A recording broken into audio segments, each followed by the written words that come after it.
থলুৱা কৃষকৰ ওপৰত অত্যাচাৰ শাসন ডিমৌ পৌৰসভাৰ কাৰ্যত তীব্ৰ প্ৰতিক্ৰিয়া পথাৰ আমাৰ বজাৰ আমাৰ বুলি ৰাজ্য চৰকাৰে কৃষকৰ উন্নয়নৰ বাবে বিভিন্ন প্ৰয়াস কৰি আহিছে।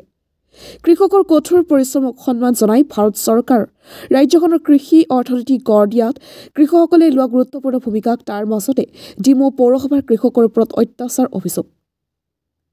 ডিমৌৰ পৰা শিৱ কুমাৰ চৌহানৰ report north east frontier news. দি আছিলোঁ তাৰপিছত বস্তু সামগ্ৰী বুলি ক'লে চাহ এটা আহি পিনি বস্তু তুলিলে লৈ গুচি গ'ল। তাৰপৰা লোকচান হ'ল নেকি? তাৰপৰা লোকচান মানে হেৰি অলপমান নিছে এই আমলখি 3-4 তাৰ বকুলি 2 কেজিমান তাৰপৰা পদুনা ইমান লৈ গ'ল। হেৰি দি আছিলোঁ খং দিবই নোৱাৰিলোঁ একদম সামৰি পিনি গাড়ীলৈ লৈ গুচি গ'ল টিপা তাৰপৰা বকলি গ'ল 3-4 তাৰপৰা খুজিলোঁ আকৌ টিপাখন তুলি দিলে বস্তুখিনি নাই বুলি কোনে কৰিলে? এই তাৰ গাড়ীত থকা ল'ৰাজনে নাই বুলি ক'লে। অৱস্থাত মাটি ছটিয়াই ছটিয়াই মোক গটা এটা মাৰি ঢকা এটা দিছিল। গিলানটো হেৰি বাটত গৈ পেলাই ঠেকেচি দিছোঁ।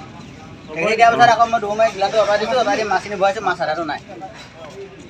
পিঠি ঢকা এটা দিছোঁ। ঢকা দিছে ঠেলা মাৰি গটা মাৰি মাছ এই বিলাহীত পৰিছোঁ।